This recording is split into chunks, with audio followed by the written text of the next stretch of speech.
There is a bird, alive over the American West right now, that was built for a world that no longer exists. I want you to picture the world it was actually made for. Not the world of today, not highways and wind turbines and cattle ranches. I mean the world of 11,000 years ago, which in the life of a species is barely the day before yesterday. Picture a continent where herds of mammoths cross the plains in the tens of thousands, where ground sloths the size of cars strip the trees, where wild horses and camels and longhorned bison moved across the land in numbers we would today find impossible to believe, where dire wolves and saber-toothed cats and short-faced bears killed those giants and left behind carcasses the size of small cars. And above all of it, riding the thermals on wings nearly 10 feet across, was a bird waiting for something to die. That bird was the California condor. It was not a rare animal then. It was one of the most successful scavengers on the continent, spread from the Pacific coast all the way to Florida and New York, feeding on the endless supply of dead megafauna that the Ice Age produced. It was a specialist in abundance. It was built to find the biggest carcasses on Earth, and to travel 100 miles a day to reach them. And then that world ended. Around 11,700 years ago, in a window of time that was geologically almost instant, the great mammals of North America disappeared. The mammoths went. The ground sloths went. The camels, the horses, the giant bison, the saber-toothed cats, gone, almost all of them, in a few thousand years. The condor's entire food supply, the thing its enormous body had been engineered around, vanished from under it. By every reasonable measure of biology, the California condor should have gone extinct right then, 11,000 years ago, with the animals it depended on. It did not. It survived, clinging to the Pacific coast, scavenging the carcasses of whales and sea lions washed up on the beaches, hanging on in a shrinking corner of a continent that had moved on without it. And it kept hanging on, through the arrival of humans, through the fall of the great native nations that had lived beside it for millennia, through the arrival of Europeans, and rifles, and poison, and lead, until, one year, in the entire world, there were 22 of them left. 22 birds. That was the whole species. Every California condor alive on the planet could have stood together in a single room. By every reasonable accounting of how extinction works, this should have been the end. And then something happened inside those 22 birds. Something written into their DNA that no bird was ever supposed to be able to do. This is the real story of the California condor. Not the version you usually hear, the ugly bald head, the roadkill diet, the poster child for endangered species fundraising. The real story, where this bird actually came from, the world it was built for, and why that world disappeared, how it fell to 22, and the genuinely strange things scientists found hidden in its genetic code decades later. A discovery so unexpected that the researcher who made it said it simply hit him in the face. Stay with me, because what you are about to hear is, I think, harder to wrap your head around than almost any other story in American conservation. And every part of it is real. Let's start with the thing most people get wrong about this bird. When you look at a California condor today, you are told that you are looking at an endangered species, a fragile, struggling animal on the edge of extinction. That is true, but it is not the deepest truth, because what you are actually looking at is a survivor from a vanished age, a living fossil, an animal that, by rights, belongs to a chapter of Earth's history that closed 11,000 years ago. The California condor is not simply rare, it is a relic, and we know this because of the tar. In the heart of Los Angeles, surrounded now by traffic and skyscrapers, there is a place called the La Brea Tar Pits. For tens of thousands of years, natural asphalt seeped up through the ground there, and animals became trapped in it, and died, and were preserved almost perfectly. When paleontologists excavated those pits, they pulled out the bones of the Ice Age in staggering numbers. Mammoths, mastodons, dire wolves, thousands of them, saber-toothed cats, ground sloths, ancient bison, and condors. Enormous numbers of condor bones. The tar pits are one of the richest condor fossil sites on Earth, and what they record is unmistakable. This bird was not a rare specialist scraping by on the edge of the continent. It was everywhere the megafauna were, because the megafauna were its entire economy. The condor was a creature of death on a massive scale. Its business model was simple, and it was brilliant. Let the mammoths and the sloths and the giant bison live and die across an entire continent, and be the animal that could travel farthest, see best, and arrive first at the bodies they left behind. For that job, a 9.5-foot wingspan is not excessive. It is exactly right. And here is where the story turns. When the megafauna died at the end of the last ice age, the condor lost the single thing it had evolved for. Its entire supply of food, the mountains of meat that its whole biology assumed, was suddenly gone. Most specialists, in that situation, follow their prey into extinction. That is the ordinary rule. When the thing you depend on dies, you die with it. The condor didn't. It retreated. It pulled back from the continent-wide range it had once held, and it survived along a narrow strip of the Pacific coast, where one food source remained: the ocean. Dead whales, dead seals, dead sea lions. The carcasses that the sea threw up onto the beaches of California and Oregon were, for the condor, the last surviving fragment of the world it had been built for. A final, thin echo of the age of giants. That is who this bird is. When you strip away everything else, the California condor is the last scavenger of a lost world, living on the leftovers of an ecosystem that no longer exists. Which makes what happened next all the more difficult to absorb, because having survived the extinction of the Ice Age, having outlived the mammoths and the saber-toothed cats and the dire wolves by 11,000 years, the California condor very nearly did not survive us.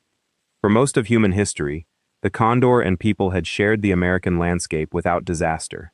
To many native nations of the West, the condor was a sacred bird, a being tied to sky and spirit, present in ceremony and story for thousands of years. It was rare, but it endured, and then, over the course of a single century, it collapsed. The reasons are worth being precise about, because the popular version, habitat loss, human encroachment, is too vague to be true. The California condor was not gently squeezed out of existence. It was, in a very specific and almost invisible way, poisoned. Let me explain how.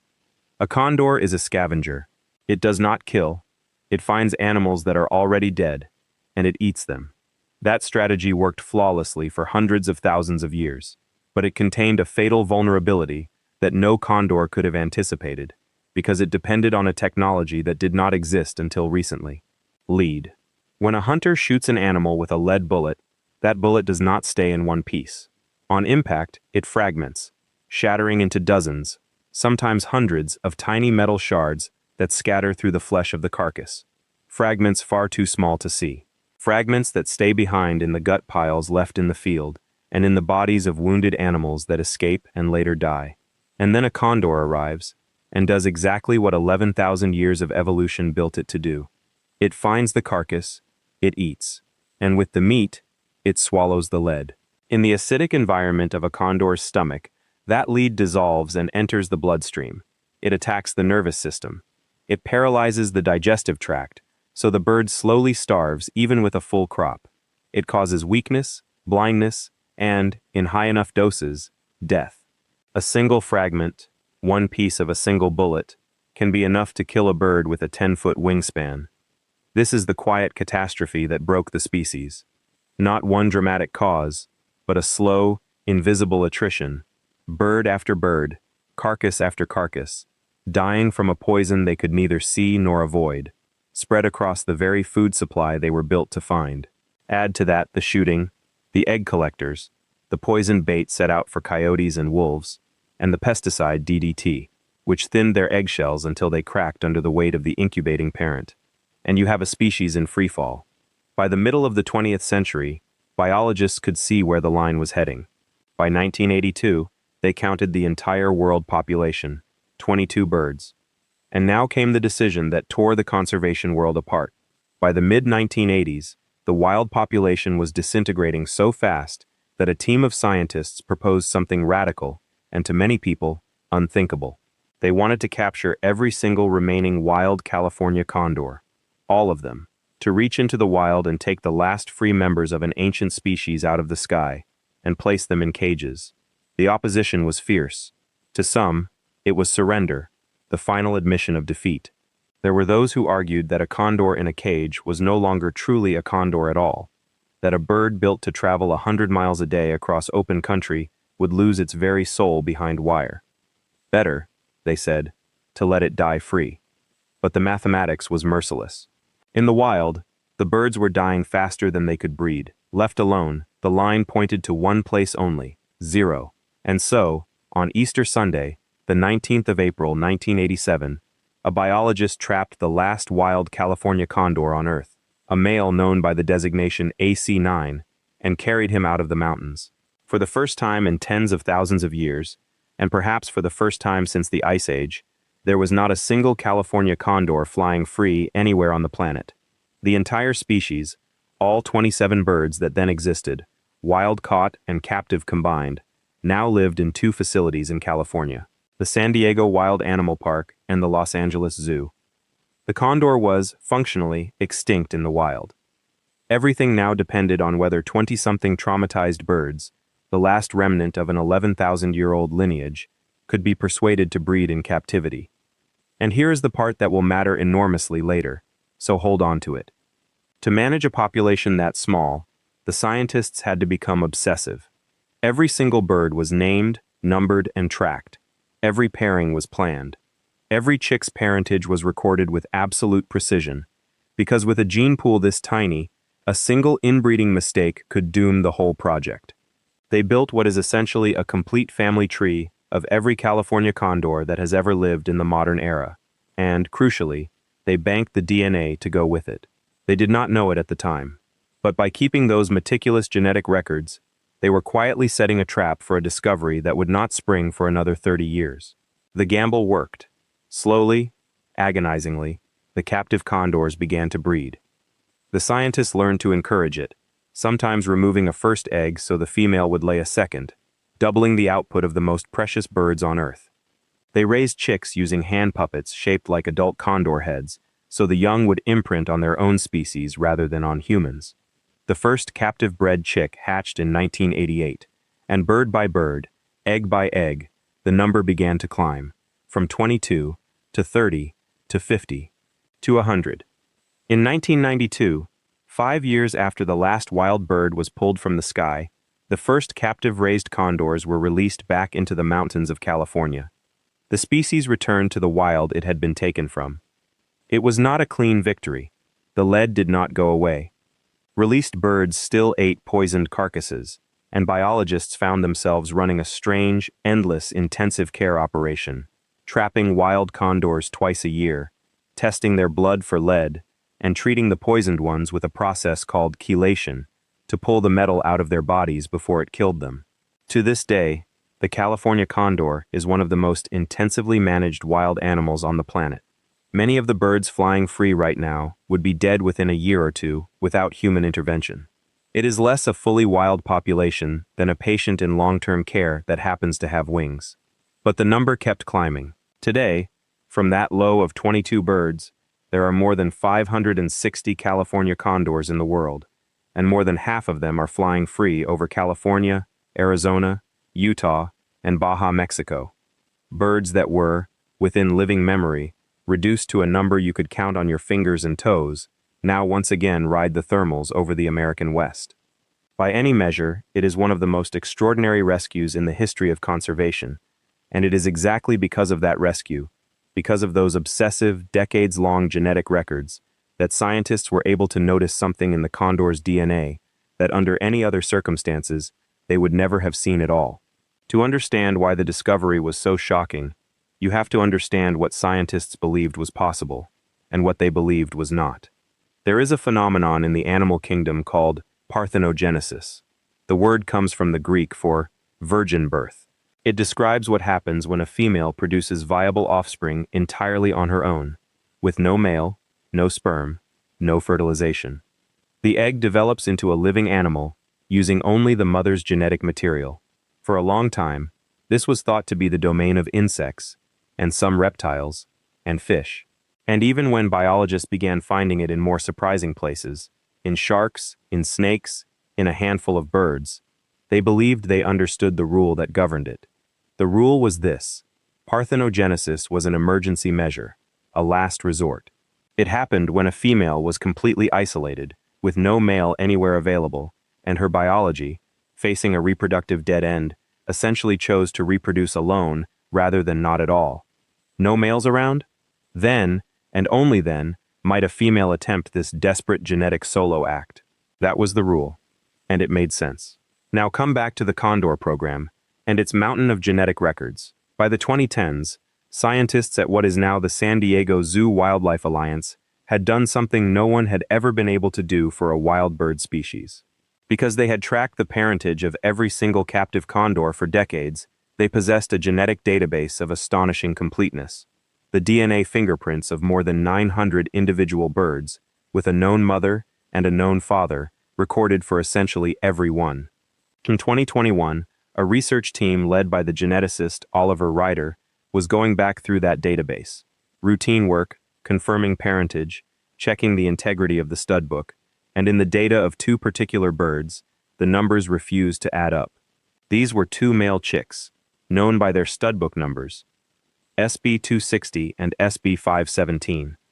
And when the scientists examined their genetic markers, they found something that should not have been there. Or rather, something that should not have been missing. Neither chick had a father. Not an unknown father. Not a mistaken record. No father at all.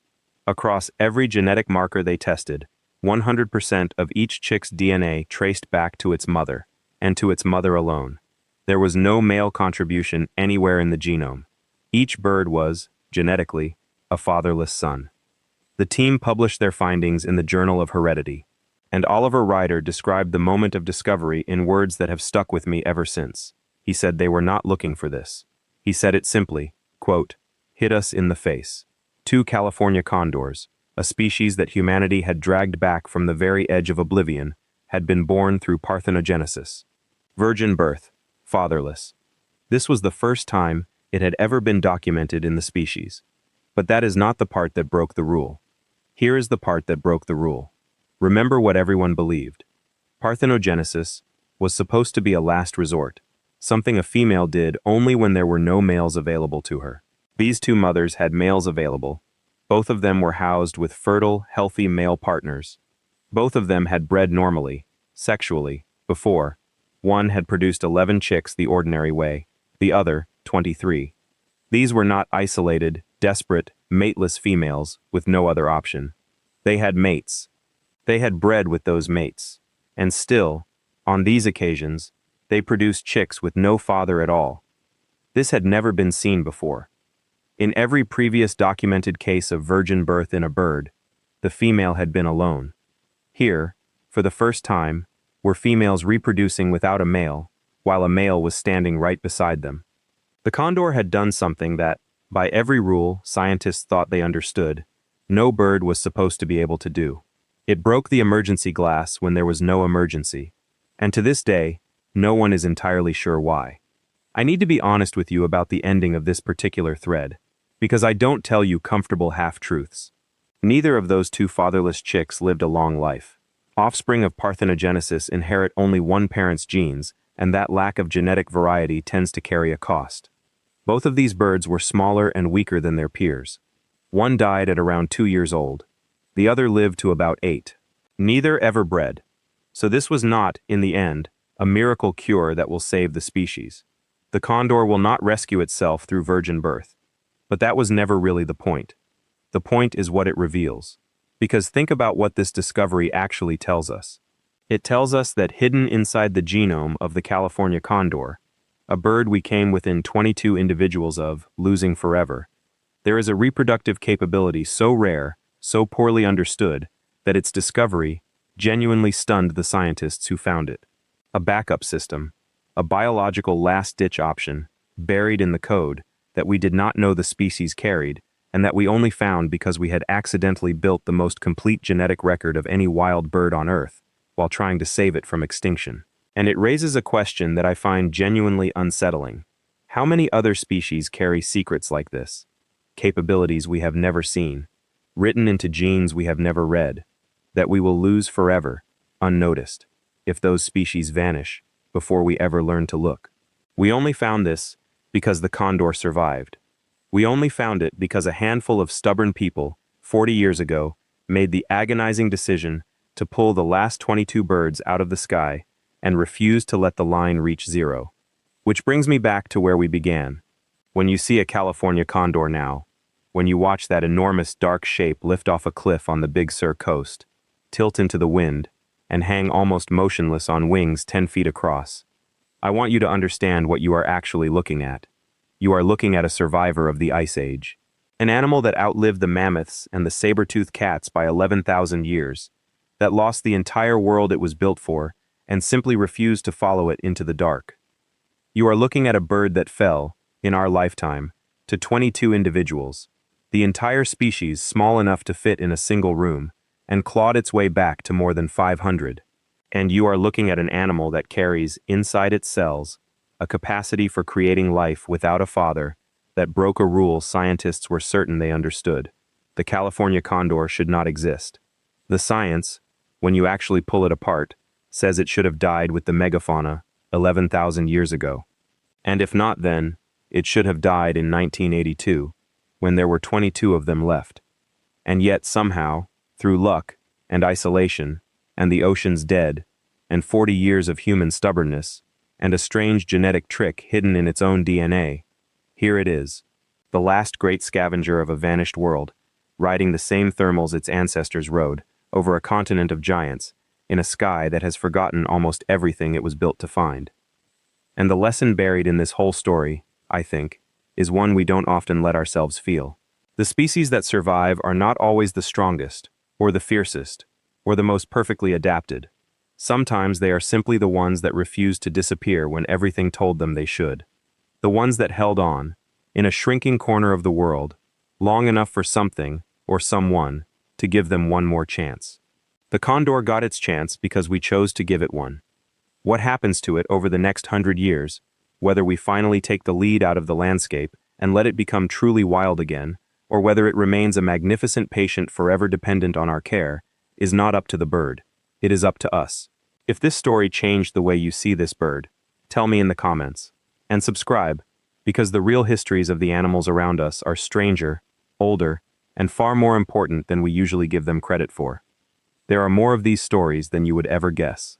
Thanks for watching.